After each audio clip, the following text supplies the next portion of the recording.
Before there was Dante's Inferno, there was the revelation of Kepha, also known as Peter. Not the sanitized apostle of European cathedrals, but the bold, truth-telling disciple who received a vision so vivid, so unsettling, that early church leaders tried to bury it. This is the revelation of Kepha, an ancient text written in the 2nd century, once considered scripture by early believers.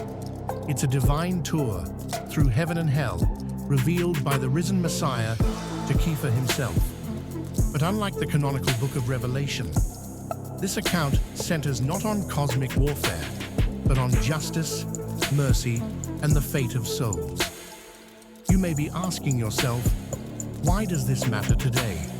This unhidden account and others add to the catalogue of missing history that has left humanity lost and unaware of the actual consequences of living a life untethered from Yahawah. The revelation of Kepha adds unto our understanding of what we've been taught about judgment. This text was banned, buried, and labeled apocryphal, but we're bringing it back, not to sensationalize punishment, but to restore the full picture of divine justice. Beloved, there are serious consequences to pay for all unrepented iniquities committed upon our days on the earth.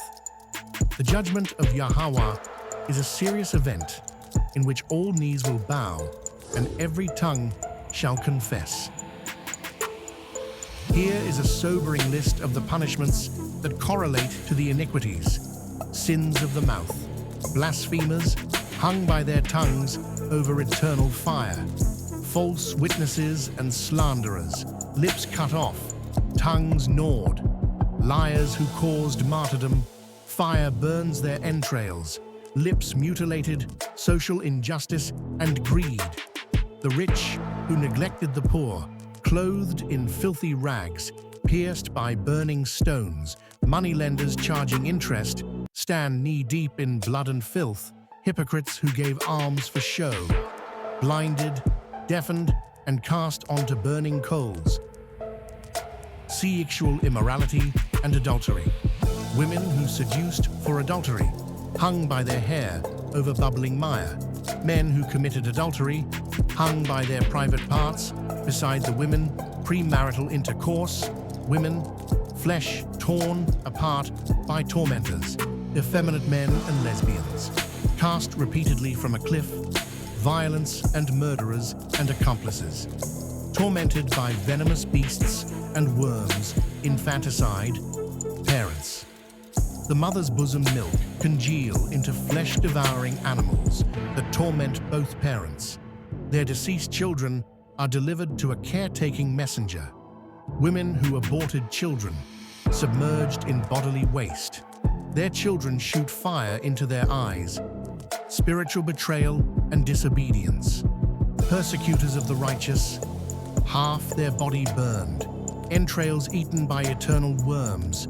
Those who forsook Yahawah's commandments and followed demons, burned in flames, idol makers and worshippers, scourged with fire whips or beat each other with fire rods.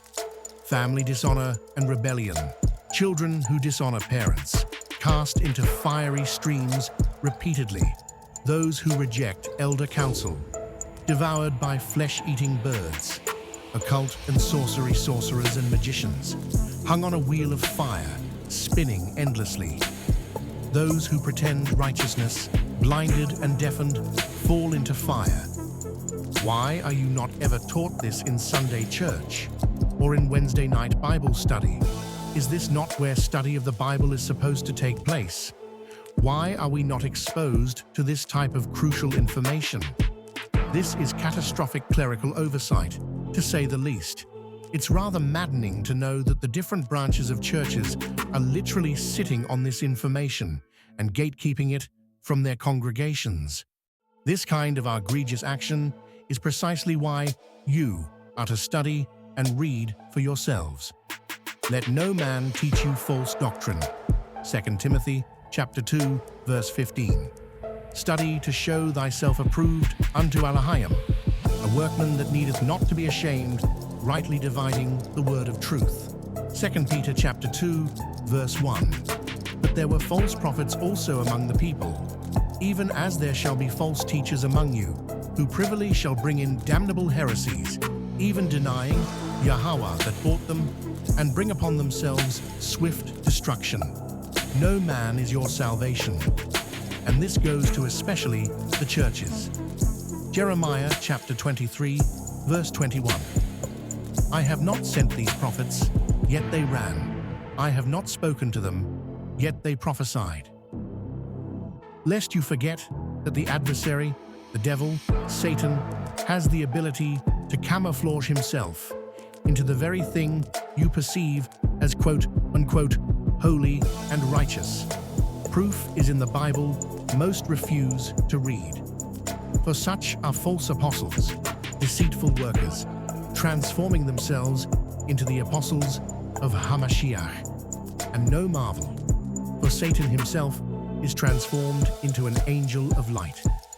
Therefore it is no great thing if his ministers also be transformed as the ministers of righteousness, whose end shall be according to their works.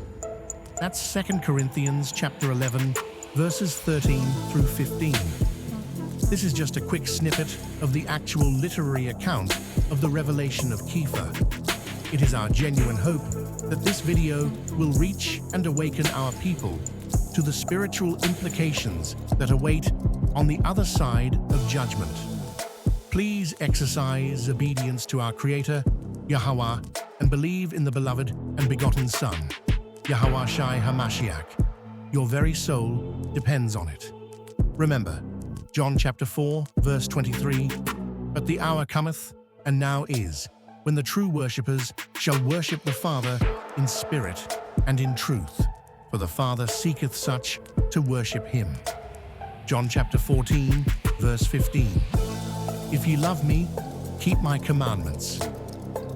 Be sure to like, subscribe, share this video, and stay tuned. Endure, Yashar'ala, your redemption draweth nigh.